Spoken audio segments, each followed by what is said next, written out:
Se a gente produz mais alimento do que existe de gente e a gente não consegue fazer todo mundo não passar fome, falhamos. Só que falar tem que saber falar. Não adianta também falar com grosseria. Quem grita perde. Quem gritou perdeu. Gritou perdeu. Então assim, a partir do momento que a gente tá tendo a prosa, a conversa, civilidade. E é uma briga intelectual. Essas eu adoro. Essas eu gosto.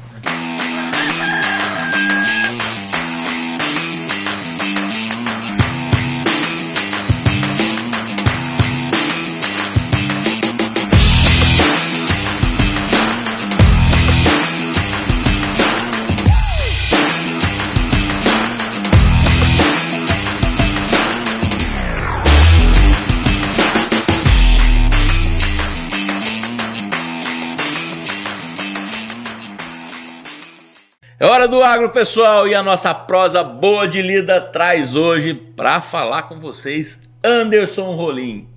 E o Anderson, nas próprias palavras dele, ele é um operário. É o cara que conhece de dores e procura soluções para as pessoas. Na palavra de outras pessoas, ele é um executivo de marketing. Mas vamos falar com o Anderson. Seja bem-vindo, Anderson. Obrigado, é um prazer ter sido convidado e estar aqui para prosear. Obrigado por você estar aqui conosco hoje e a gente vai falar mais sobre você. Pessoal, você que não nos segue ainda, por favor, vamos lá.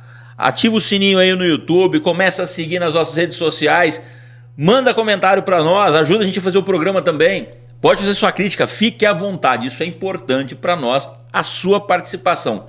E você que já nos segue, vamos lá, compartilha com os amigos, chama mais gente para fazer parte do Hora do Agro, porque nós estamos aqui para você, para falar pelo agronegócio, para você que conhece e para quem não conhece também e quer mais saber sobre esse mundo do agro. E vamos começar então falando com o Anderson, conhecendo a história do Anderson. Anderson, para nossa audiência se situar, quem é o Anderson Rolim? Como é que é a história do Anderson? Como é que tu foi parar de se envolver em uma indústria do agronegócio e no marketing? Conta pra gente. Vixe, vai longe isso aqui, hein? A gente pode ficar quantos dias aqui? Estamos de boa, estamos com tempo. Bem, o Anderson é um caipira. Caipira? Do interior de São Paulo, uma cidade chamada Itapetininga. Tenho bastante orgulho de ter vindo de lá. Pé vermelho. O povo lá fala leite quente e dói o dente. Eu gosto do sotaque caipiresco de Itapetininga. E eu fui para Bauru, fui fazer faculdade. Fiz faculdade na Unesp, em design. Olha que maluquice. Design. E nem sabia que era design. E eu sou tão antigo que não era design, era desenho industrial, projeto de produto. Que maluco, né? Aí eu fui descobrir o que era isso, design. Eu fui conduzido, o destino, a vida, não sei. Eu queria ser arquiteto, olha que doido. Ser arquiteto. Queria ser arquiteto, prestei vestibular para arquitetura, na USP, em vários lugares. E o único que eu mudei foi na Unesp, que eu olhei desenho industrial, projeto de produto, falei, interessante, diferente, vou tentar. E eu não sabia o que era design. E na época não tinha site, né? Era o guia do estudante que você lia lá, do nosso tempo, né? Depois você mostra o que é um guia do estudante, né? E aí eu li, falei, interessante, acho que eu vou tentar. Aí passei, dei azar, passei. Vou ter que ir pra Bauru, aí fui pra Bauru. Então assim, eu fui conduzido, meio que o destino me levou a ser designer. E foi uma grata surpresa, não me arrependo. E eu sempre fui, só fui. Não fiz muito plano, a coisa foi acontecendo e eu fui indo. É doido isso também, não sei explicar. E depois você da faculdade? Aí, cara, é mais maluco ainda. No último ano, eu tranquei. Eu parei, eu tava no TCC, eu parei. E fui pra Curitiba, olha que maluco, só um jovem pra fazer isso, né? Doido da cabeça. Fui pra Curitiba, queria conhecer uma capital, queria aprender, queria ter experiência. Eu tava lá em Bauru, tava fazendo estágio numa agência bacana. A agência atendia a conta do interior de São Paulo da GM, acho que DM9, era da DM9. Então assim, tava bem encaminhado. Aí parei tudo, fui para Curitiba, fiz um projeto de imobiliário para um consultório de odontologia. Olha que doido. R$ 500 no bolso, fui. Doido, moleque, fui. Fui pra Curitiba. E aí eu tinha... Esses quinhentão me daria 3 meses de vida lá em Curitiba. Tinha que arranjar um emprego. Aí fiquei caçando. Aí foi primeiro choque de realidade, primeira pancada. Primeiro, eu tinha uma baita experiência. Eu tinha um portfólio bacana pra minha idade e eu falei, bem, vai ser fácil trabalhar numa agência em Curitiba, de boa. Só que, cara, minha família era pobre.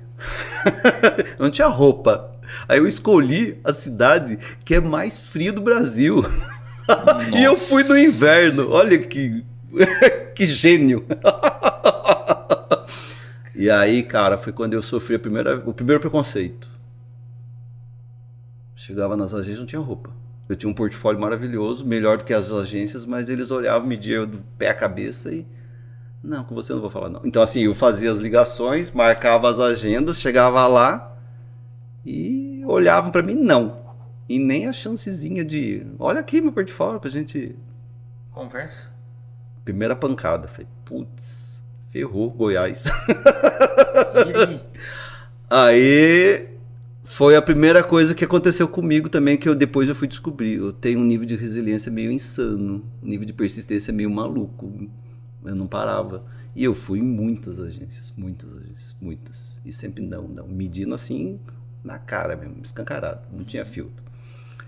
Aí eu falei, bem, vou ter que mudar então. Não posso mais trabalhar em agência. E aí procurando classificado, porque eu tinha 3 meses só de estadia. Precisava dar um jeito de arranjar grana. E eu não ia pedir grana pro meu pai, porque eu tinha que voltar para casa. E isso tava fora de cogitação. Aí também, de novo, eu não sei o nome disso. Se é Deus, se é vida, não sei. Se é o momento. Me surge uma vaga. Parece um classificado. Arte finalista. Numa indústria de roupa. Eu falei, cara, indústria de roupa? Ah, vou lá, uai. Passei. Fiz roupa. Para uma indústria de roupa de surf e skate. Nada a ver. Nada a ver. Eu tinha experiência de agência, de publicidade, fazia anúncio, material para a indústria automobilística, GM, e eu fui cair numa indústria de roupa. E, cara, vou te dizer uma coisa, foi um dos momentos mais prazerosos. Não sabia, não tinha nem noção disso, de fazer roupa. Não. O que eu sabia é que designer eu não queria fazer carro, porque todo mundo terminava o curso e queria fazer carro. Eu não. Eu não queria fazer carro. Eu queria fazer qualquer outra coisa, menos carro. E aí eu caí em indústria de roupa. Aí eu fui fazer roupa. Não sabia fazer roupa, desenho. Aí eu fui entender, estudar como que é modelar. Porque você tem uma geometria do corpo. Não é... Quando você começa a se aprofundar em vários conceitos, você começa a entender que o negócio é bem mais embaixo. Não é simplesmente, vou fazer uma camisa. Cara, tem um desenho para fazer a camisa. Modelagem, tamanhos. Aí eu fui descobrir as regras de dimensionamento. Não tem regra no Brasil, cada um faz o seu. Aí eu fui me aprofundando nessas maluquices. E assim, roupa. Uma coisa é você ter a vestimenta comum do momento atual. Outra coisa é você ter roupas esportivas. E eu estava fazendo uma coisa que estava surgindo no momento, que é o street. Roupa da molecada. E surf, skate, tava começando. E assim, foi muito, muito maluco. Foi um nível de aprendizado assim absurdo. Eu fazia tudo. O cara contratou um arte finalista, mas eu era designer e eu fazia tudo.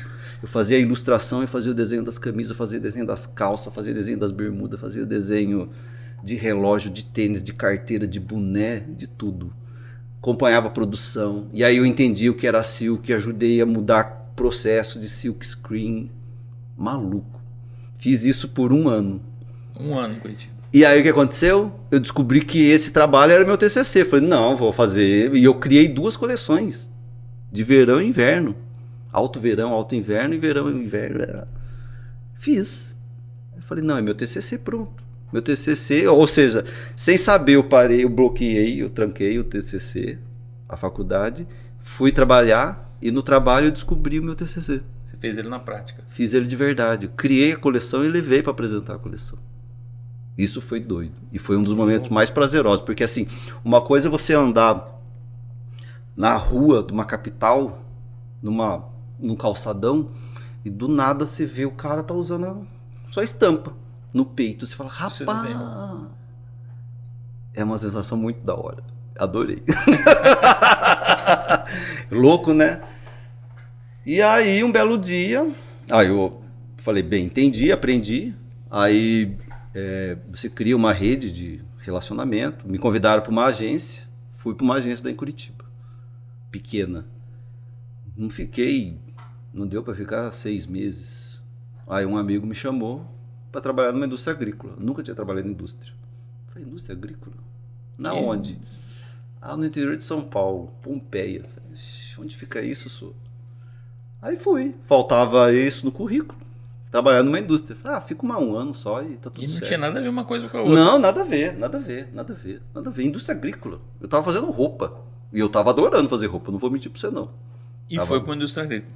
E fui pra uma indústria agrícola. Aí eu chego lá e levo um susto. Falei assim, gente, é indústria mesmo.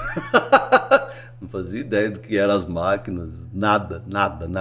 Indústria agrícola pra mim era trator. Tudo bem, eu sou caipira, vim do interior, mas a gente não é da prática do campo, né? Eu não tenho família que é agricultora, produtora rural. Você falou que você é caipira, mas você não é da roça. Não sou da roça, eu sou um caipira urbano.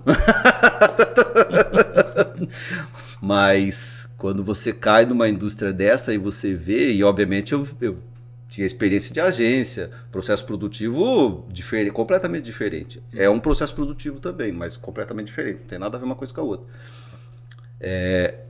Eu vou ficar um ano, e tá tudo bem, tá tudo certo, e segue a vida. Aí fui ficando. Fui ficando. E você começou lá fazendo o quê? Eu entrei como designer de produto. E o que o designer de produto faz? Desenha as máquinas. Você desenha a máquina. Você estava desenhando roupa e foi desenhar a máquina. Exato. Maluco, né? Tudo a ver. Esse é o problema de ser designer. Porque quando... E assim, isso foi um outro pepino também que eu arranjei na faculdade. Eu leio muito, né? Isso é um problema sério, a gente lê muito também. Eu recomendo esse problema. A Bauhaus, quando forma o que é o design, ela concebe a metodologia, ela concebe o design completo e total. O que é o design? Tudo. Conceber coisas, artefatos. E aí não tem limite. De um microfone, de um copo, de uma roupa, tudo. Porque você tem que entender que a criação desse artefato é para o humano. Só que o design é nato do humano. O humano faz design, sem saber. Pegar uma cadeira. A cadeira é feita para sentar.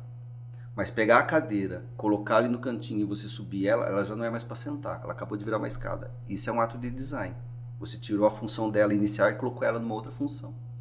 Então o design é isso. É você entender o que você pode construir utilizando forma para uma determinada função. Com o tempo, obviamente, a engenharia era engenharia no início. Não tinha toda a divisão que existe hoje e as especificações. E eu acho que não está nada errado disso. Você tem engenharia civil, engenharia elétrica, mas antigamente engenheiro era engenheiro e o cara tinha um nível de conhecimento de bagagem completo absurdo. E era um nível de profundidade também absurdo. Não conseguimos mais ter isso porque a quantidade de informação é absurda hoje. Então você tem as segmentações e obviamente você vai se aprofundar naquele determinado assunto. Eu sempre fui a favor, na época da faculdade, no século passado, de ter essa profundidade e esse conhecimento abrangente, e aí posteriormente você se aprofunda no que você tem mais interesse em se aprofundar. Então o design é amplo, mas na minha cabeça, e eu sempre tinha os embates com os professores, que eles queriam que fosse habilitações específicas, projeto de produto ou design gráfico. E eu falava, não, eu tenho que ter os dois. Eu não posso falar não para um cliente, ele vem para mim, eu quero que você faça uma marca. Eu não posso falar não, faturar, velho, preciso pagar boleto, moço. Então eu já tinha essa cabeça. E eu fiz em projeto de produto. E obviamente tinha aulas que eu não ia, eu ia em design gráfico, porque eu queria essa informação. Então isso dá subsídio, né? Isso dá estofo para você conseguir fazer coisas. Então, eu fugi da tua pergunta, por quê? Porque eu podia fazer qualquer coisa. Eu posso fazer qualquer coisa, eu não posso colocar limite pra mim. E eu nunca me impus limite. Vou fazer carro, só vou fazer carro. Vou fazer roupa, só vou fazer roupa. Vou fazer tênis, só vou fazer tênis. Eu ia ficar maluco. Eu ia surtar em um mês. Não ia dar um ano. Não tem rotina nesse negócio, pelo que você está falando. Você começou fazendo roupa, foi lá para uma agência e depois foi terminar numa... Fiz revista. Foi parar numa... Você fez revista, foi parar depois numa indústria de produtos agrícolas. E era divertido, viu? Eu imagino. E assim... Não tem monotonia. Não. E assim, porque muda a realidade e assim, eu sou um ser estranho daí, né?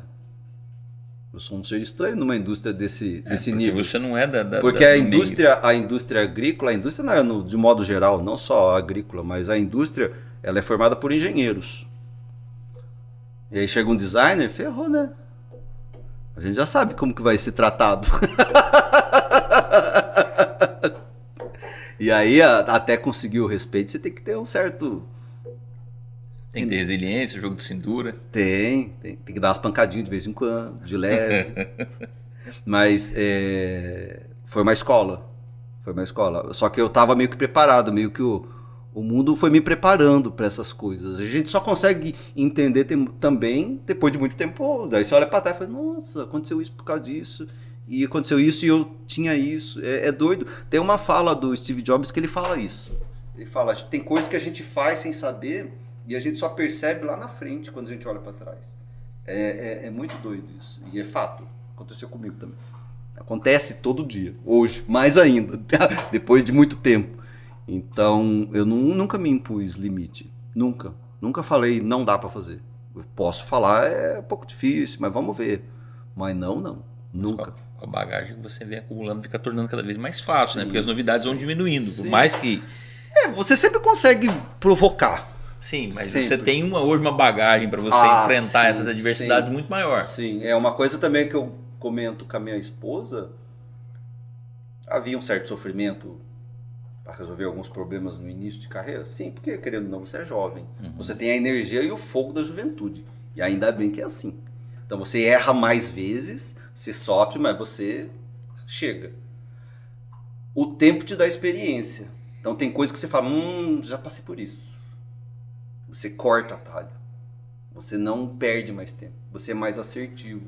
Obviamente você tem que treinar também percepção. Óbvio.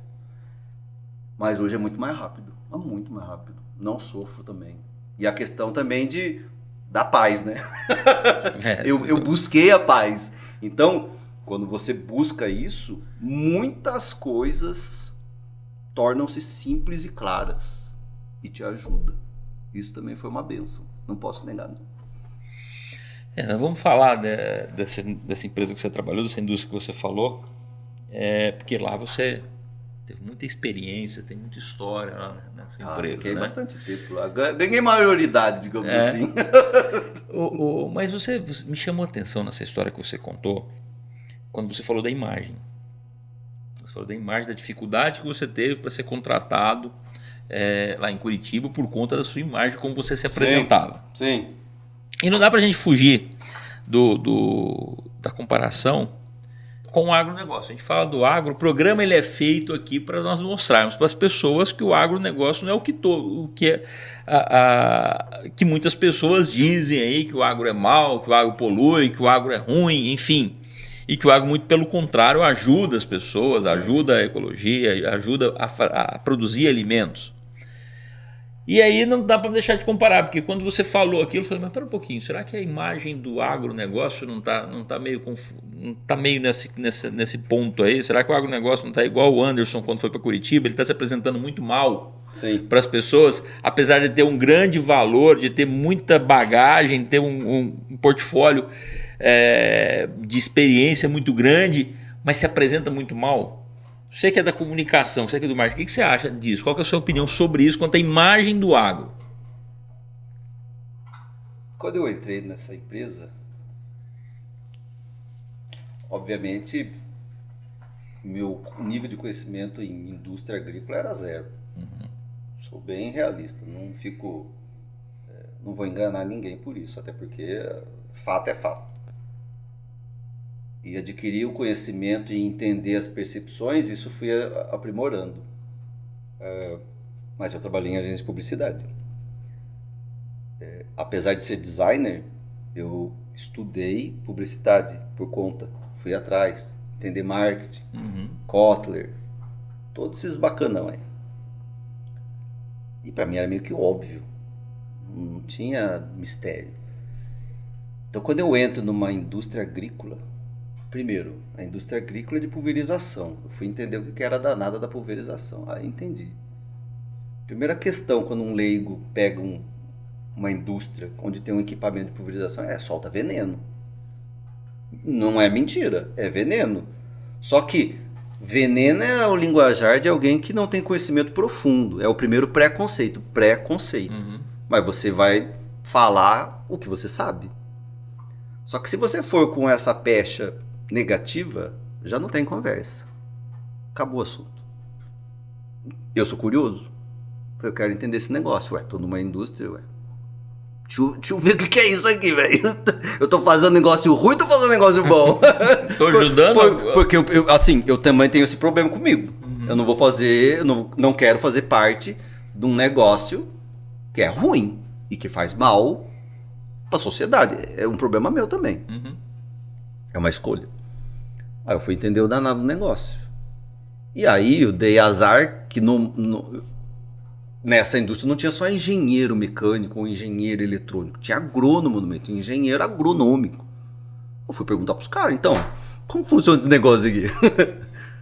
Então, Anderson, primeiro que não é agrotóxico, velho. É defensivo agrícola. Eu falei, explica pro tio.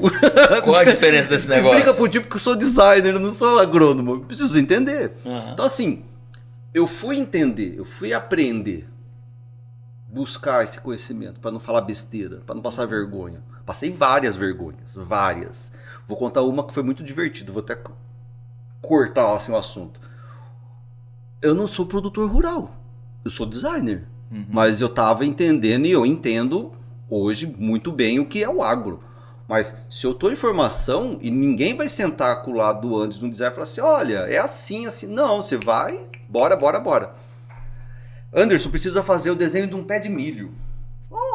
Para mostrar a altura onde a máquina passa com o pé de milho assim, assim, assado. Beleza. O briefing foi passado. Pé de milho. O Anderson vai lá e fala assim, vou desenhar um pé de milho. Internet, pé de milho, desenho pé de milho. Só que eu botei 8 espigas no pé de milho. Por quê? Porque minha máquina é fera, velho. Ela vai passar e vai... É boa pra caramba. Fizemos o display com o pé de milho com as 8 espigas. E foi pra feira. Vou olhar, tá tudo bem. Passou. Um engenheiro agrônomo cheguei e falou assim, Anderson, assim, quantas espigas faz um pé de milho? Errei? É mais? Ele, Anderson, não. Não? É quanto? 2. Eu falei, jura só isso? Eu falei, você tá zoando. Eu falei, tá treca, a nossa máquina é boa, né, velho? Então, mas é esse nível de ignorância. Você tem que ir atrás da informação. E ninguém se atentou. E eu passei pra todo mundo e ninguém viu. Ninguém contou as espigas. Então, você tem que ir atrás da informação. Você tem que buscar. Não vão te passar de bandeja. Aí você passa umas vergonhinhas pra aprender.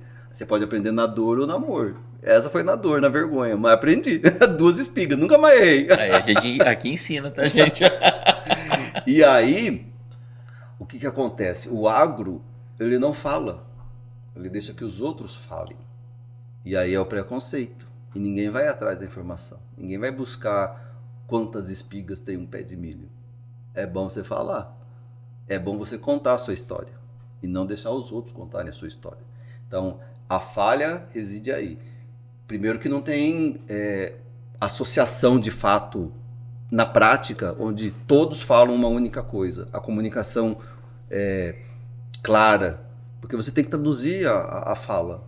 O modo como você conversa com um engenheiro é totalmente diferente do modo quando você conversa com um publicitário. É totalmente diferente quando você conversa com um médico. São assuntos diferentes.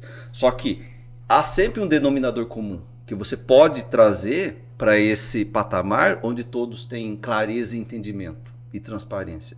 Isso é didática. Então, fazer essa transcrição, ter esse entendimento, é dar clareza para a população, porque a população não sabe. E o nível de educação da população é muito baixo. As pessoas leem pouco. Por não lerem, não sabem interpretar, não sabem escrever. Então, é um complicador. A ferramenta da comunicação está na mão de quem detém a informação. Então, ela tem a obrigação de se expor e de mostrar e de ensinar. A dificuldade que eu passo como um resolvedor de problema é entender a tua dor. É fazer essa transcrição para eu depois começar. Porque o meu cliente ele não tem a obrigação de saber tudo.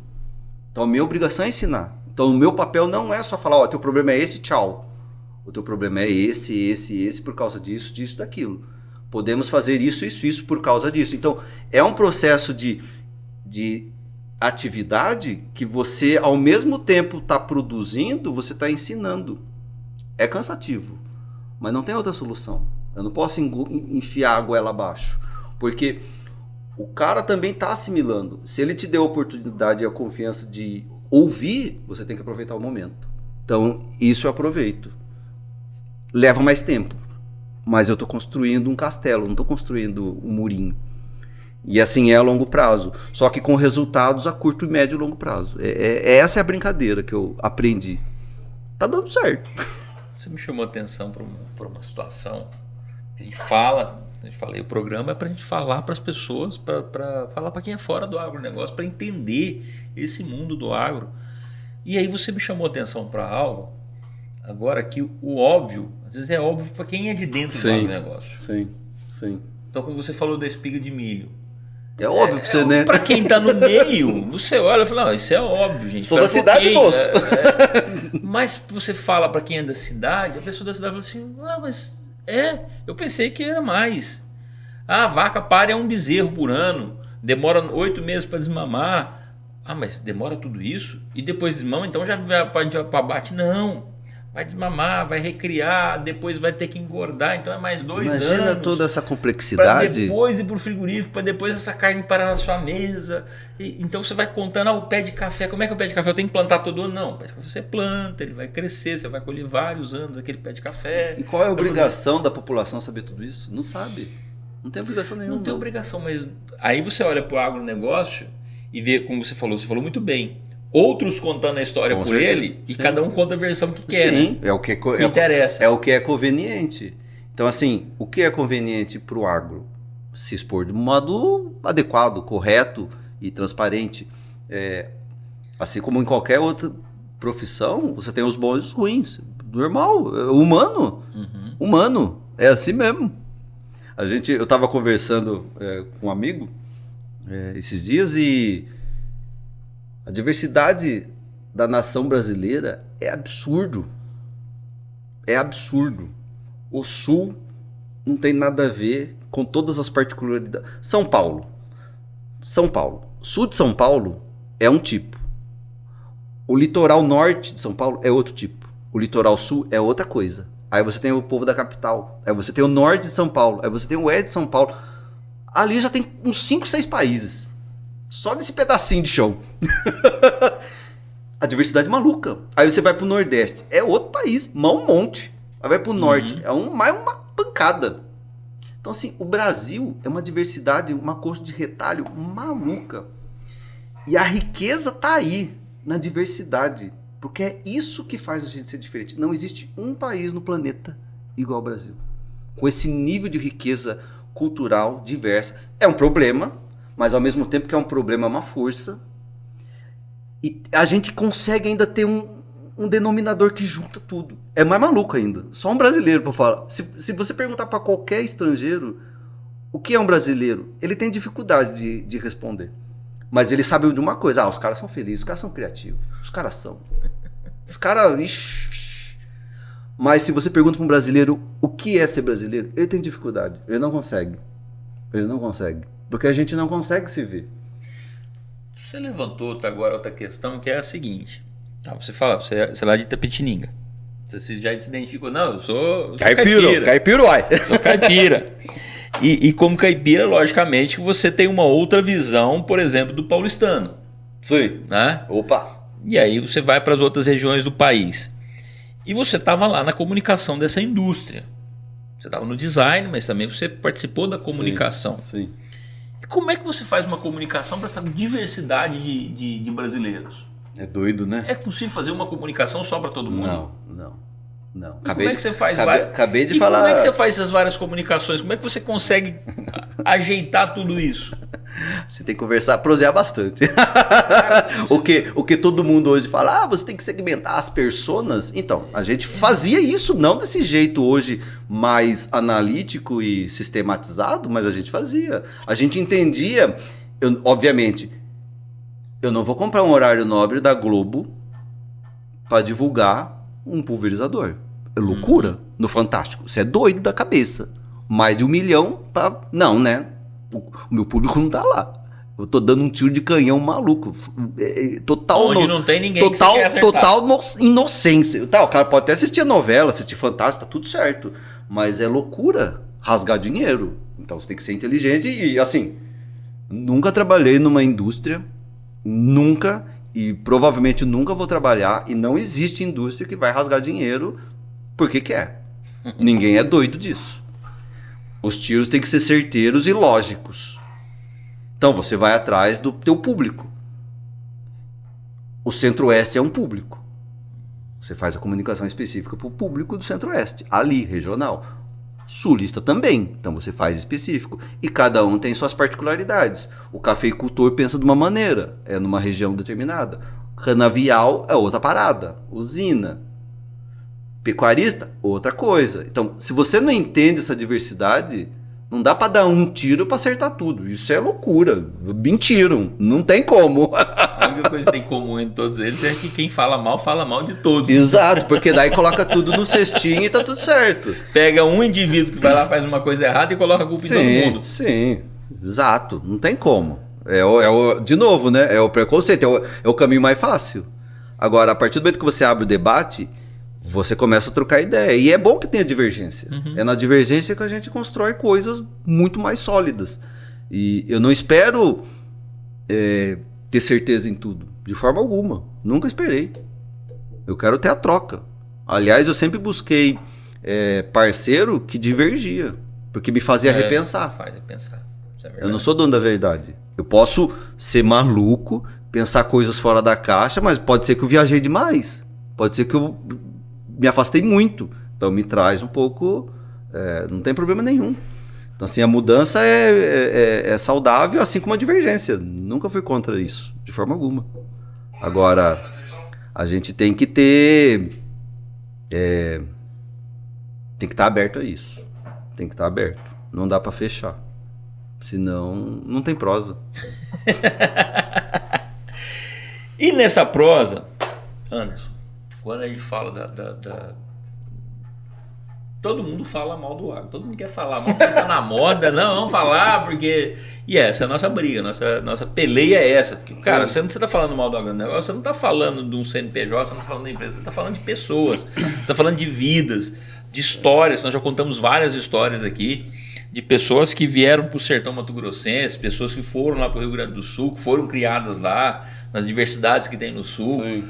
Minas Gerais, São Paulo, todos os lugares têm diversidades para trabalhar no campo. Claro. Essa ideia de romantizar o campo, porque é só você ver o pôr do sol lindo, maravilhoso, e não vai pagar o café da manhã vendo o sol e tomando um cafezinho, isso é conversinha para boi dormir, não tem conversa. Não é por aí. Mas enfim, por que o povo gosta tanto de falar mal? Por que o povo quer falar que em vez de ser defensivo agrícola, se você foi estudar isso, não, é agrotóxico. Pô, agrotóxico. O nome já é negativo. Dói, né? Dói. Por que você vai falar mal de um cara que acorda de madrugada para poder produzir? Por que você vai falar mal de um...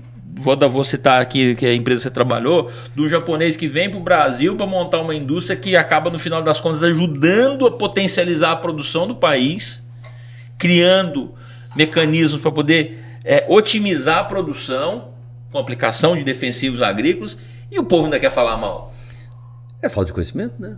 É o preconceito, é o caminho mais fácil. Porque quando você abre o debate e a conversa, você tá dando a chance do outro falar também, então você tem que ouvir. Só que falar tem que saber falar. Não adianta também falar com grosseria. Aprendi que a gente tem que falar manso, falar baixinho. Não adianta brigar também nessa época. Não. Desculpa, chamar uma porrada não adianta. Não. Você vai perder. Geralmente é assim. Aprendi com um grande professor nessa empresa. Grande professor. Todas as dicas dele, todas, era voz baixa, mansinho e devagar. Eu olhava aquilo e ficava admirado. Falei, caramba, ele tá literalmente dando um belo de uma dica, um esporro danado e não levanta a voz. Serenidade absurda. Eu olhava e falei assim, não, eu tenho que aprender isso, gente. Eu achava lindo, bonito pra caramba. Não tô brincando. E ele olhava pra você e a porrada era pro outro. Era muito doido. E assim, ele tava falando, eu falei, tá, mas não é pra mim, moço. Mas tá mandando recado. E o outro tava ali se remoendo. E assim, zug. Eu falei, eu tenho que aprender isso. Então você tem que falar manso. Você não pode, quem grita, perde. É a persistência, você falar. Quem grita, perde. Quem gritou, perdeu. Gritou, perdeu. Então assim, a partir do momento que a gente tá tendo a prosa, a conversa, civilidade, educação. Não tô te ofendendo, também não quero ser ofendido. Então quem gritou, perdeu a briga.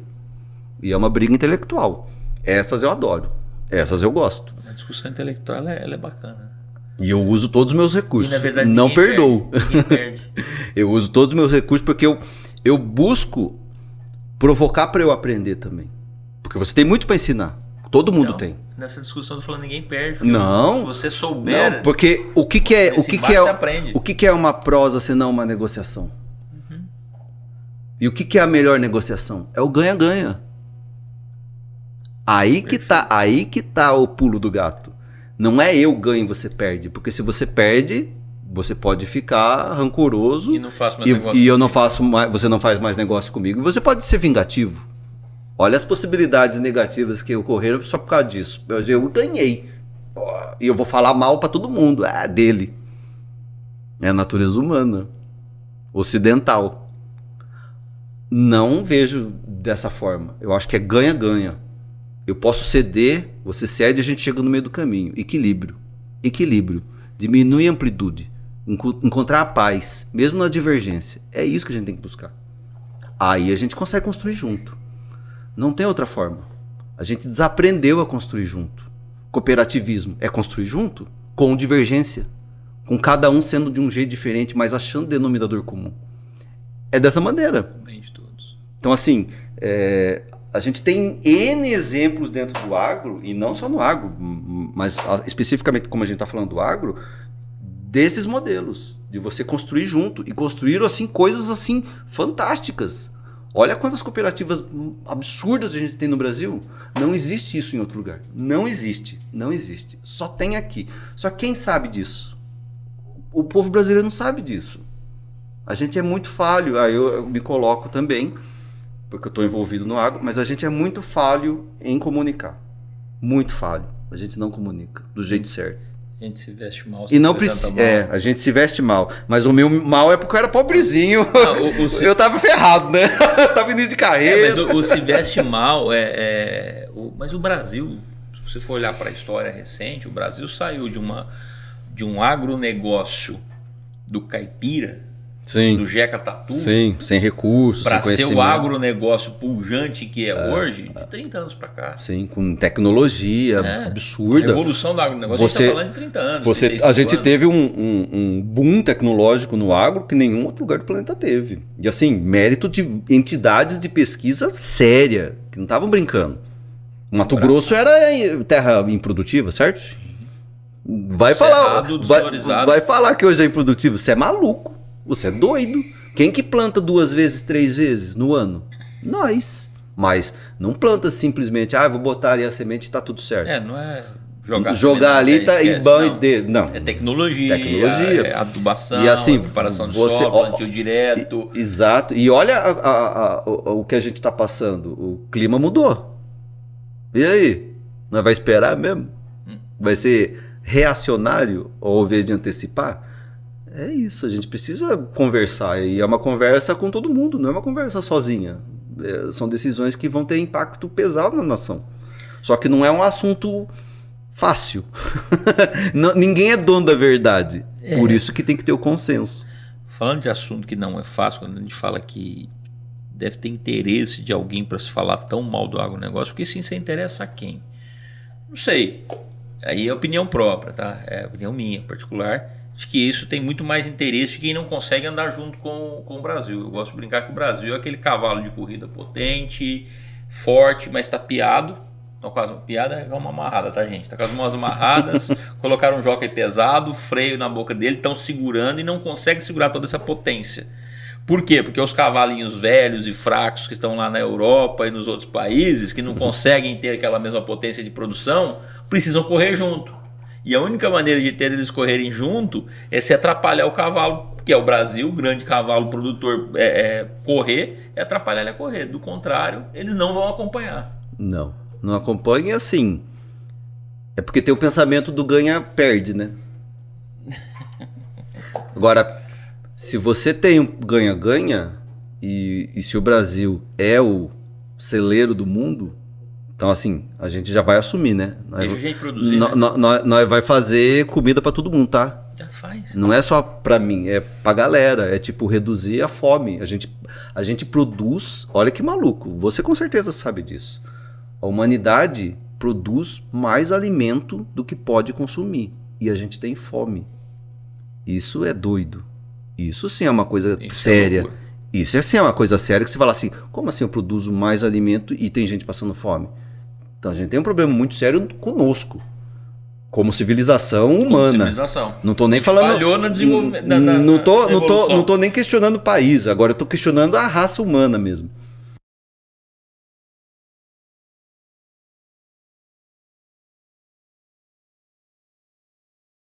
Falhamos.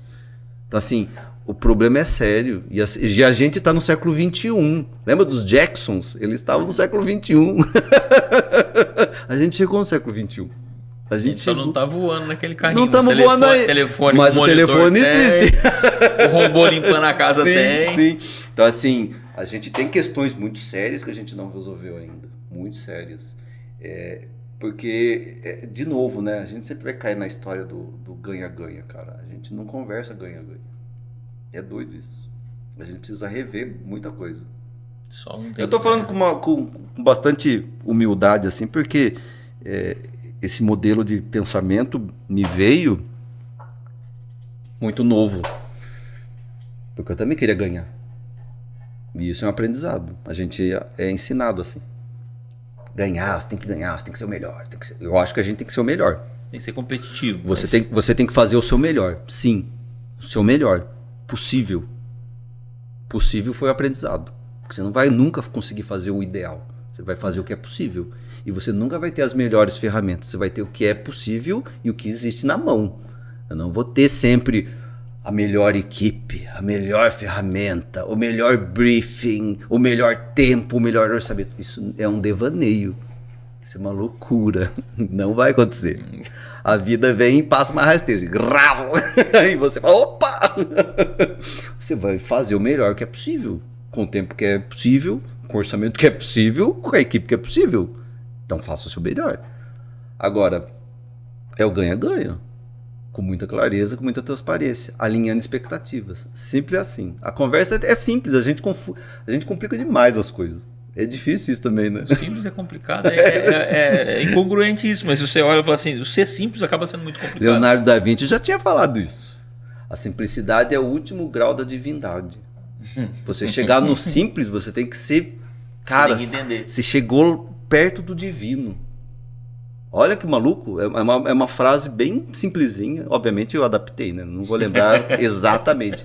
Mas o conceito dela é isso. Simples é muito difícil. É muito difícil. E é o perto do divino. Mas você vai fazer o que é possível. Aí eu vou lembrar dos ensinamentos da minha mãe. Quando você vê alguém querendo complicar demais, quer buscar demais, é porque quer esconder falhas. Com certeza. E quando a pessoa mais simplifica as coisas é porque demonstra conhecimento. A pessoa que conhece, ela é humilde, ela é simples. Sim, é direto. Não vai ficar te enrolando. enrolando. Você deve ter aprendido muito sobre essa simplicidade, essa humildade lá na empresa que você trabalhou, na indústria que você trabalhou. É oriental, né? Eu sou suspeito porque eu tenho um apreço pela cultura oriental. Porque o oriental, ele... Tudo tem que ter porquê. Tudo tem que ter porquê. E eu penso assim também. Tudo tem que ter porquê. Não é aleatório, jogado. Não. Por quê? Por que a linha ali? Por que a cor? Por que desse jeito? Por quê? Por quê? Por quê? Aí você cai no design. Bauhaus. Tudo tem que ter porquê. Nada é aleatório. Tudo é pensado. Tudo é refletido. É doido isso, né? Há de haver uma razão. Sim, se você colocou lá, tem um porquê. Pode ser funcional, estrutural, simbólico. E quando você fala do design, e você, voltando lá, você fez camisetas, você foi lá para uma agência e você terminou numa indústria agrícola. É diferente fazer design para uma indústria agrícola, pensando no produtor, porque quem vai usar isso no final das contas é um produtor. Tem diferença você pensar que isso vai ser usado, o maquinário vai ser usado por um produtor, que a pessoa geralmente não é uma pessoa que tem instrução. Isso faz diferença? Não. Não faz diferença? Não. Não pelo seguinte, você tem que entender o ser humano e, obviamente, você tem que entender também o equipamento. Cada equipamento tem sua função, para nós caindo na função.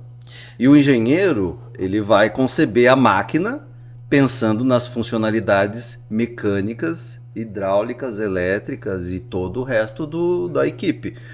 Você desenvolver um produto, você tem que fazer ele se tornar fabril. Ou seja, você desenha e aí você tem que fazer ele ser construído. E você tem processos. Então, assim, a complexidade do processo produtivo de desenvolvimento de produto é absurdo. É muito maluco. E poucas pessoas sabem disso. Quando o designer entra, e no meu caso, eu entro ocupando uma função bem simples, porque obviamente depois eu fui aprimorando, mas é uma empresa que tem pensamento de engenharia, desenvolver um produto e fazer ele ficar construído e vender.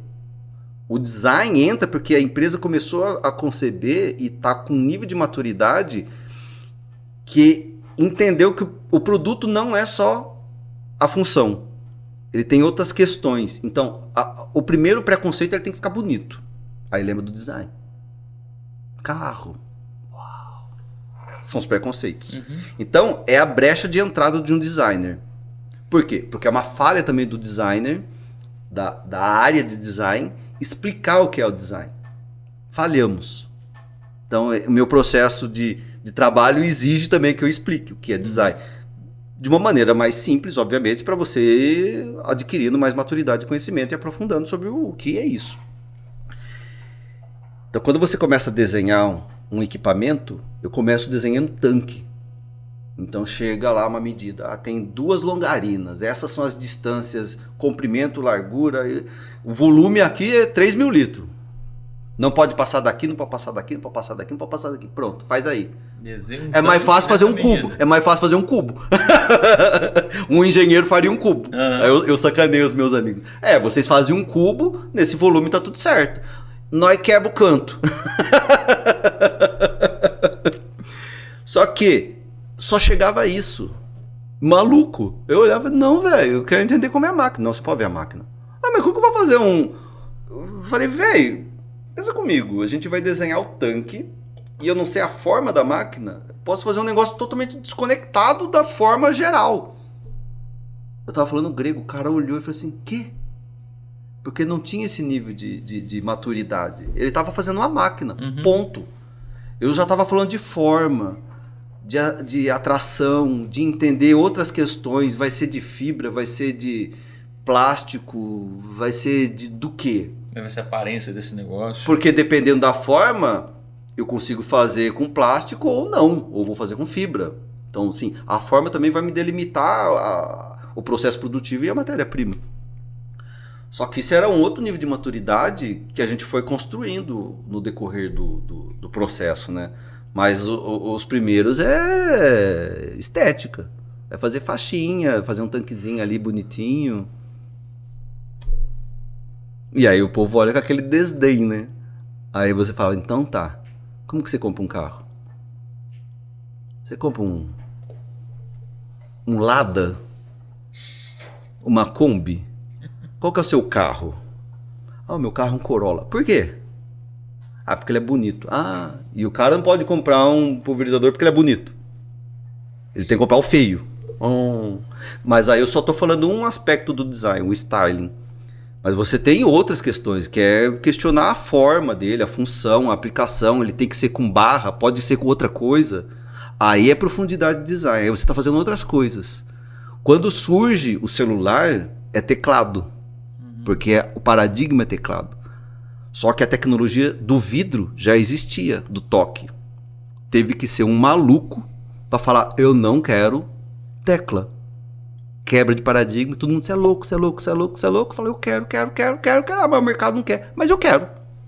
Bancou, mudou o paradigma. Todo mundo agora sabe o que é um celular sem tecla. O celular de correr o dedo. Jacksons, mas o cara tem que ver além. Isso é design. Isso é design. Você pega um notebook da Apple, o bloco é de alumínio usinado. É uma fortuna fazer aquilo. É uma fortuna. É alumínio, é um bloco de alumínio usinado. Aí você fala, velho, o cara tem que ser muito doido para conceber um negócio desse. Mas é de uma beleza e tem porquê. E tem porquê. É design. Já coloca ele no outro patamar. Outro patamar.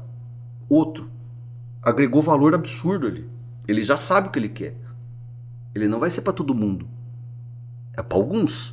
Mas é um posicionamento. É um posicionamento.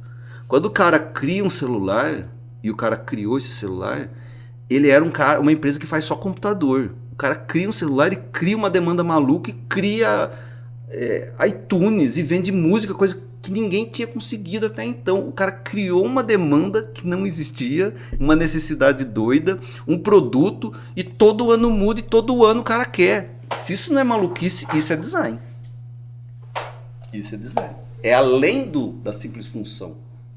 Além da forma. Além. Porque daí você está criando de verdade tudo junto. Tudo junto. É trabalhar com emoção, com sensações, com posicionamento de marca, com tudo. A apresentação do Steve Jobs do primeiro iPhone é histórica. Você olha e você fala, caraca. E ele não fala o que é. Pode assistir. É muito da hora. Isso é design. Não é diferente fazer uma máquina de um celular e de uma roupa. Não é diferente. O conceito é o mesmo. Obviamente você tem particularidades e diferenciações no processo produtivo. Mas o conceito é o mesmo porque quem usa? Um humano. Um humano. Você falou, isso me chamou muita atenção. Você falou assim, ser humano, do design, você faz o design pensando no ser humano. E isso me chamou a atenção porque a gente fala sempre de quem fala mal do agronegócio, mas na verdade são humanos falando de humanos. Sim. Mas o agronegócio é feito de humanos trabalhando para produzir alimento para outros humanos. Sim. Simples assim. Né? E assim, a grande maioria, por não conhecer, limita a atuação do agro. O que o agro faz? Comida. Não faz só comida.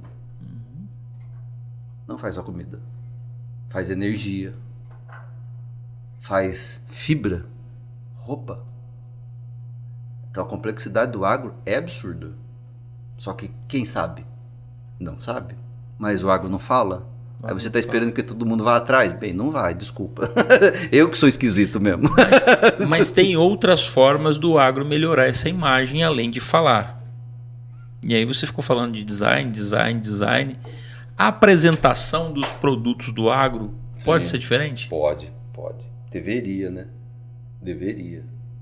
Dá para pensar porque como apresentar isso diferente? Porque pensa comigo, você não desenvolve um produto em um ano, meses. Não faz isso. Demora um tempinho. Você tem teste, você tem tecnologias novas que você vai testar. Você não vai colocar um produto sem testar e sem ter a validação, porque senão você dá um tiro no pé, você pode quebrar. Então você ter esse tempo de maturação e todo o investimento que é colocado no desenvolvimento do produto, você não pode simplesmente terminar o produto, vai lá e coloca no mercado e fala, é lançamento. Isso não existe. Se você faz isso, você é doido. Você acabou de sacanear todo o processo produtivo e investimento que foi feito e toda a cadeia antes no desenvolvimento. Você não está valorizando o engenheiro, a fábrica, o administrativo, o financeiro, se você não apresentar de modo adequado. Então, assim, apresentar de modo adequado é honrar tudo que está antes. Chegar na feira é mais uma parte do processo. Vender é outra parte do processo. Pós-venda é outra parte do processo. E tudo isso está junto. Então, assim, entender toda essa cadeia, e elas não são lineares, elas são complexas como a vida. E assim vai, vem, sobe. É maluco mesmo. Você desonra. Na minha percepção, é uma desonra se eu simplesmente paro e falo, tó, vai, vende. Mas é o que está fazendo o agronegócio faz hoje. Infelizmente. O produto do agronegócio é isso hoje. Infelizmente é Você isso. está usando uma camisa aqui de algodão. Qual que é a história desse algodão? De onde ele veio? Quem produziu, quem não produziu, quantas pessoas estão envolvidas nisso, quando não estão envolvidas, que máquinas foram utilizadas. Quem desenhou essas máquinas? Daqui a pouco você desenhou alguma máquina dessa que ajudou na produção. Pode ser? Sim. Sim. Você acabou de falar, você desonra todo que está na cadeia até ali. Você simplesmente isola e fala, ó, só aqui. Sim. E aí as pessoas quando olham para uma camisa dessa e falam assim, mas essa camisa aqui, o que tem de algum negócio aqui? Não tem nada. Porque ninguém fala que tem uma produção, que teve a força de trabalho, teve uma pessoa produzindo, teve um cientista desenvolvendo uma semente específica de algodão que vai ser produzida no Cerrado brasileiro. Sim. O negócio é muito mais embaixo. Mas a gente falha. A gente deveria melhorar. Deve melhorar. Mas eu também entendo assim, que são fases e são níveis de maturidade que a gente vai adquirindo com o tempo. Há 20 anos atrás era um outro tipo. Era uma outra realidade. Que não existe mais. Daqui a 20 anos eu não faço ideia como vai ser. Mas com certeza não vai ser como é hoje. É a única certeza que eu tenho. Espero, eu sou um positivo, eu sou um realista positivo. Eu já fui muito positivo, mas a idade vai trazendo você pro pé no chão.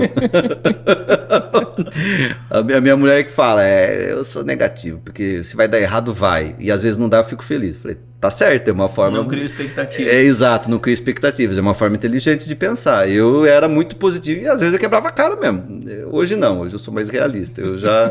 A idade vai trazendo uma certa sabedoria, ainda bem. O Anderson, voltando a falar lá da indústria que você trabalhou, você começou lá no design. Comecei no design. E você ficou o tempo todo no design? Você ficou Não, quanto tempo lá? Como é que foi essa história? Eu fiquei 1 ano no design de produto. E aí dei azar de me descobrirem. Como assim?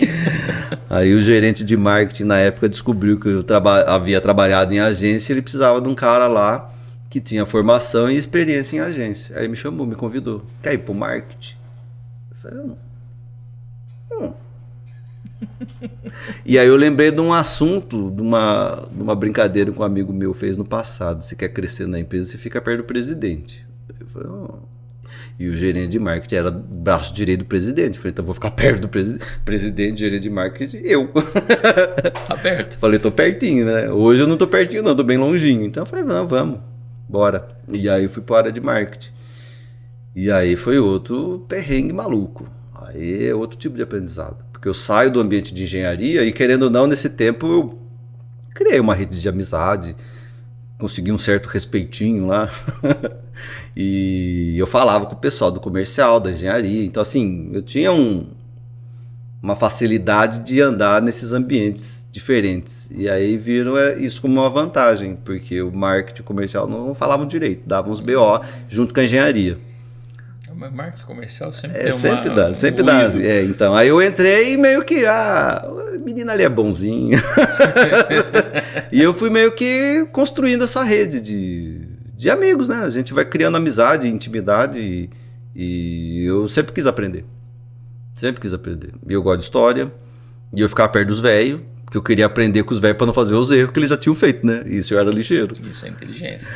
Aí eu falei, não, eu preciso aprender com os velhos. E os velhos gostavam de falar comigo, porque eu era o único novo que falava com os velhos. Então eu fui muito privilegiado. Eu tive acesso à informação assim, e o nível de aprendizado meu foi absurdo. Foi absurdo. Bem novinho, mas eu era mais ligeiro. Então assim, eu fui ganhando atalho, né? Fui construindo uma carreira que eu tenho orgulho hoje. Eu olho e falo assim, nossa, foi o danado do legado, que você olha e fala, puta, ajudei a fazer um negócio Bacana. bom, tá lá ainda. Dá orgulho. Dá orgulho, ixi. Então é isso. Aí eu fui pro marketing, baita de um desafio, e a gente ajudou a construir. Deu umas contribuições, provocações. E eu acho que deu certo, eu acho que avançou bem. E depois que você saiu de lá? Aí foi uma outra fase. Aí eu digo que foi maioridade mesmo. Porque eu fiquei 18 anos. Foi difícil? 18 anos lá dentro. Fiquei. Foi difícil a decisão. Foi bem difícil. Não foi fácil, não. Foi um momento bem complicado. Só que, de novo, eu busquei paz, né? Eu busquei paz. Eu leio muito. É um problema. Aí você começa a refletir. Leio muito filosofia. Aí você começa a rever coisas. Eu falei, não, é isso mesmo. E assim, eu simplesmente saí, porque eu quis paz. Eu não tinha emprego, saí. Assim, saí. Falei, seja o que Deus quiser. É outro ciclo. E eu fiz esse pedido. Isso é mais maluco ainda. Porque você fica num momento muito complicado quando você toma uma decisão dessa. E eu tava com dúvida pra caramba. Você tem medo. E é bom ter medo. Pra não fazer besteira, né? Porque tenho minha esposa, tenho meu filho. Ninguém é maluco, né? Assim, tenho minhas responsabilidades, né? Lembra do caipira, então? Caipira, né? Eu falei, eita, trem. Cara, eu lembro que eu entrei na igreja, lá em Pompeia. Sentei no último banco e pedi. Não pedi um emprego. Pedi uma direção. Pedi uma direção, só isso. Eu assim, nunca pedi nada pro senhor. E não pedi mesmo. Sei da minha potência, sei do que eu posso e não quero incomodá-lo. Eu sei que ele tem outros pepinos para resolver bem mais sério do que o meu. Ixi, eu sou... Aí eu lembro que eu pedi. Falei, olha, acho que eu cheguei no limite mesmo, hein? Só preciso de uma direção. Só me dá uma direção. Uma. Não precisa duas, uma. Meia. Um dia depois apareceu uma direção. Que louco. Cuidado com o que pede, hein? Tem que saber pedir. Tem que saber escutar. Tem que saber escutar. E aí fui. Aí eu saio. Tenho grandes amigos lá. Grandes. Fiz uma baita de uma escola. E tenho muito orgulho. E sou amigo da família. Tenho bastante orgulho disso. Tive o privilégio de viver um pouquinho com o fundador. Foi outra escola maluca. Então me dá muito orgulho olhar para trás. E é outra carreira, né, cara? É outro ciclo, é outra fase da vida. A gente tem que saber entender o fim de alguns ciclos e estar aberto para os outros. Eu falo para meus amigos, sabe o filme lá do Indiana Jones? Uhum. A hora que o cara tá indo lá atrás do danado do cálice. Uhum. O último teste dele é uma ponte que não existe. É uma ponte que não existe. Aí você tem que dar o passo da fé. Então, o danado do passo da fé é difícil, velho. Eu fiz esse passo. Nossa, é difícil, velho. Você fica, vou. Vai, vou. Aí você pisa e abre uma avenida. Aí você fala, que loucura. Era só um passo. Que loucura. Então, assim, de novo, eu sou muito abençoado. Não reclamo, não. O problema vem, não tem problema. Vem, como todo mundo. Não sou diferente de ninguém, não. Mas eu lembro também que a gente resolve. Pode ser um pouco mais difícil, mas é outra fase. E está sendo divertido também. Estou tendo oportunidade de conhecer outras pessoas, outras experiências, outras vidas, aprendendo assim, o que eu tenho certeza que lá não ia conseguir aprender, porque você fica limitado, né? Sim. A um ambiente restrito. Quando você abre o universo, é maluco. É muito maluco. E um dos meus chefes, dos meus professores lá, ele falava: somos antena, Anderson. Somos antena. Captamos e emitimos. Captamos e emitimos. O que você emitir, alguém vai captar e vai atrair. Então cuidado com o que emite. E você vai receber também. É louco isso. E acontece mesmo. Não sei explicar. Essa sabedoria. Não sei explicar. Se mas você emite coisas boas, boas energias, você vai receber energias boas. Sim. A gente tem que pensar assim, de novo, né? Eu sou um realista positivo. Eu não me iludo, mas eu busco sempre o positivo, porque eu quero que atraia positividade, eu quero coisas boas, eu quero construir projetos bacanas, construir histórias legais, que façam sentido e que faça a coisa avançar e progredir. Não por mim, mas porque eu quero ter essa sensação boa. Porque é uma sensação boa. Eu sou viciado nisso. É uma delícia. É olhar a camiseta no meio de uma avenida, numa capital e falar assim, cara, eu fiz, velho. E o cara tá usando. Que da hora. Fala em sensação boa, em produzir, em ser o positivista realista, o cara positivo realista. Eu sei que você produz livros. Já organizou alguns livros, está fazendo. Organizo. E com muita competência. Pensando nessa questão de você ser o cara que é positivo, realista, o agronegócio pode melhorar essa comunicação? Há esperança para quem é do agronegócio? Primeiro ponto. E segundo, falta para quem é do agronegócio contar mais as suas histórias, as histórias das suas famílias, de como é que elas chegaram onde chegaram. Porque as pessoas, eu tenho ouvido algumas pessoas dizendo, esse povo do agro só tem rico. Mas ninguém sabe das histórias das pessoas. Sim. A gente tem a oportunidade de escutar alguns que vêm aqui e que contam as suas histórias.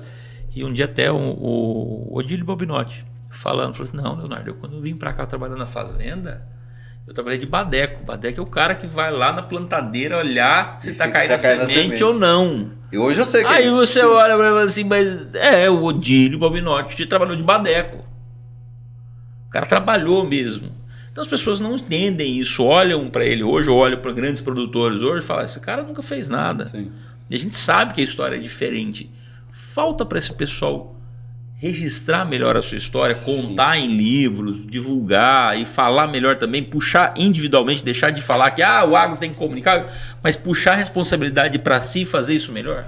Cada um tem sua responsabilidade. Se você não contar a sua história, como eu já falei, alguém vai contar. E do jeito dele. Precisamos contar nossas histórias. Precisamos. O Brasil é carente de boas histórias. E tem muita história. Carente no aspecto, eu não conheço porque não tem registro. São poucas. São poucas. Empresas que contam sua história e que mostram. São poucas. Não temos ídolos que a gente se inspira.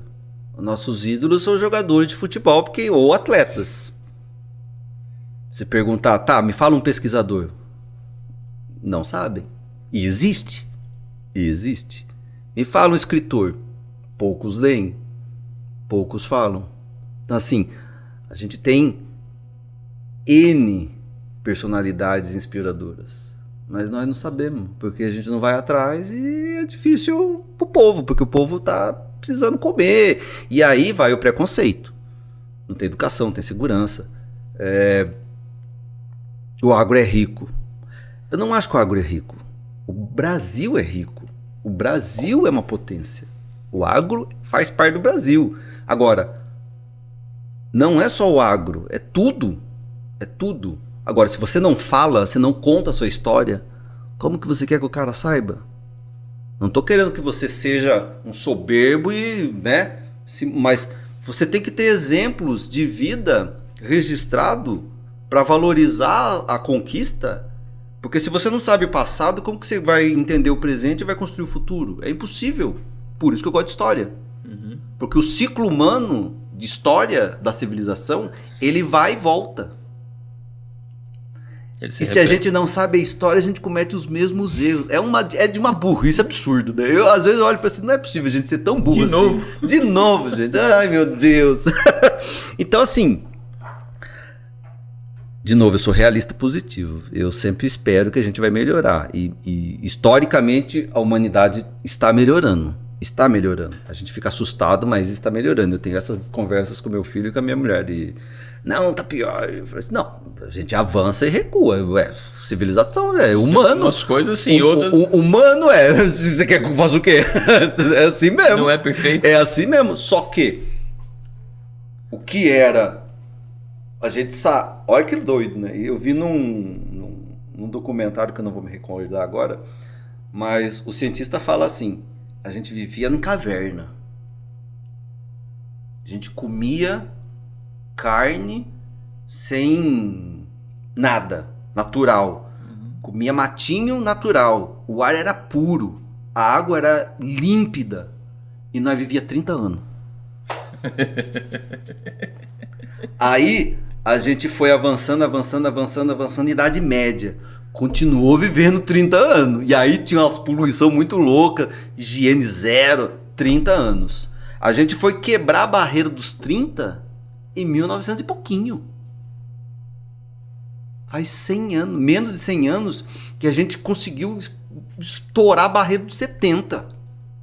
Por quê? Porque a gente melhorou tecnologicamente. Biologia, medicina, química, modelo de vida. A gente tem coisas, a gente faz coisas que eram impensáveis. Então, assim, a gente está melhorando. Só que ao mesmo tempo que a gente melhora tecnologicamente, a gente não avançou em outras frentes. De novo, a gente produz mais alimento, mas a gente tem gente passando fome. Então, a gente tem coisas muito boas que avançou, mas a gente tem falhas muito sérias que a gente precisa também rever. Então, eu penso, vamos melhorar? Sim, com certeza vamos melhorar. Vai dar briga? Vai. É natureza do humano, é nível de maturidade. Cada um tem o seu. E cada um tem o seu tempo. Também é um aprendizado. Não dá pra forçar. A coisa vai do jeito que tem que ser. Mas sim, se você registra, se você conta a sua história e você mostra o fato, você começa a virar exemplo. Não pela soberba, mas para falar, olha, inspira. Alguém você pode inspirar. Alguém precisa dessa inspiração. Alguém precisa falar, putz, ele passou por isso mesmo. Ah, então eu passo também. Agora ele pode se identificar com essa história. É, porque se você não tem com quem se identificar, você vai ver o quê? Como que você se inspira? Não existe. Não existe. Então, assim, você tem que ter um modelo para você se espelhar e falar, eu quero ser isso. Eu não tive modelo de designer. Fui muito louco e a coisa foi indo. O meu modelo era um arquiteto, era o Niemeyer. Eu queria ser o Niemeyer. Eu falava, cara, eu quero ser o Oscar Niemeyer. Pô, ixi, o cara fez uma cidade. Era fã dele.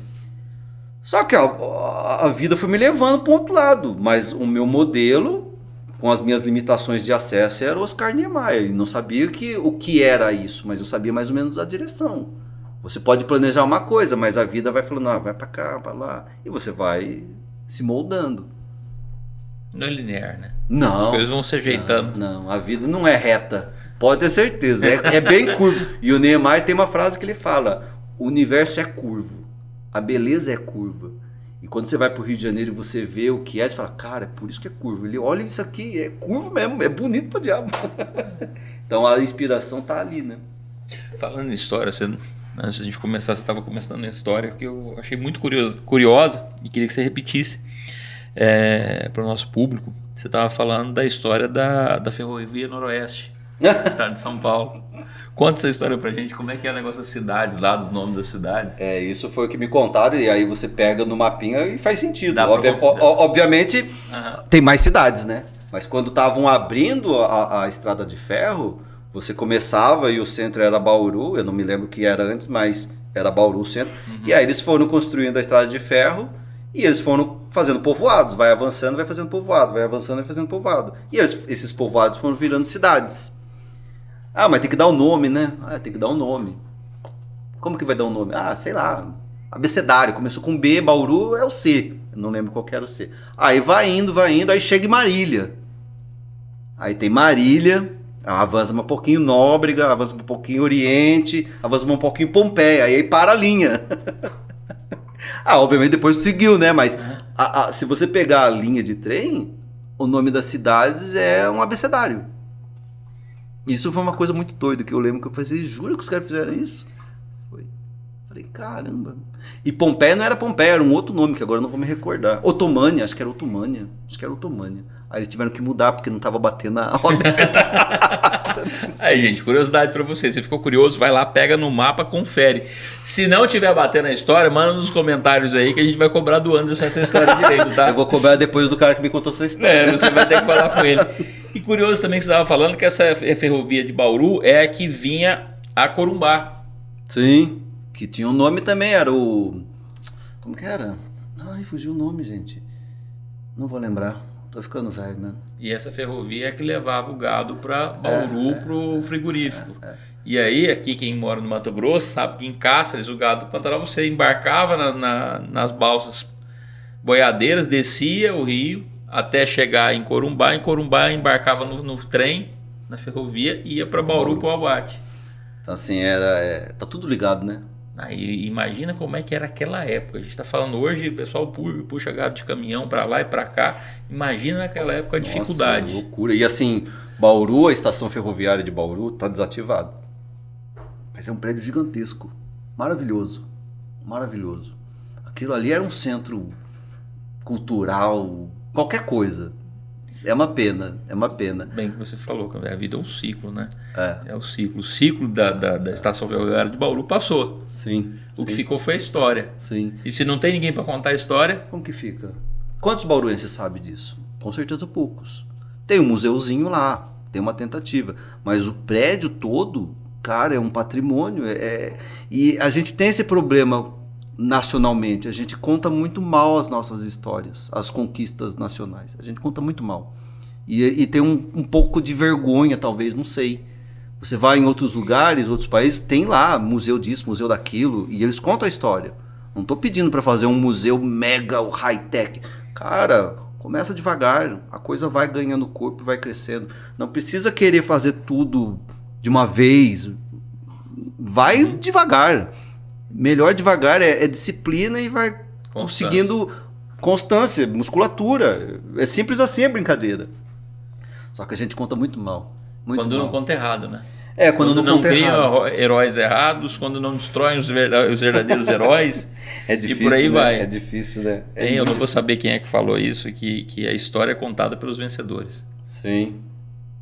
Ou seja, depende da visão de quem venceu. Quem ganha, geralmente uma guerra conta a história. Quem perdeu, rodou. Anderson, vamos caminhando para o final. Você que teve acesso, trabalhou nessa indústria ligada ao agronegócio e produção, e aí eu sempre faço uma provocação aqui para os nossos convidados, o porquê trabalhar com agronegócio ou empresas vinculadas ao agronegócio. Você falou que não tem diferença de fazer design para quem é do agro, mas quem não é do agro. Mas se você não estivesse nessa indústria do agro, você não teria as experiências que você teve, e você continua tendo acesso e tendo contato com pessoas ligadas ao agronegócio. Sim. É bom ou não é bom trabalhar com o agronegócio? É algo que você recomenda para as pessoas ou não? E mais, o que você diria para alguém que tem um sonho hoje de trabalhar no agronegócio? Tá, essa pergunta é boa. Assim, eu gosto de trabalhar na agro? Gosto, aprendi a gostar. Era totalmente desconhecido isso para mim. Não tinha noção nenhuma do que era. Eu sabia o que era trabalhar em outras áreas, outros segmentos. Então assim, eu gosto de criar. O agro foi uma grata surpresa, porque assim, é um universo absurdo. É um oceano assim inexplorado. O agro brasileiro é um universo inexplorado. Possibilidades infinitas. Dá para pensar em... Se você para, assim, de verdade, se parar para pensar oportunidades em um mês, dá para criar uns 200 negócios. Brincando. Sem muito esforço. Dá. Porque são infinitas oportunidades.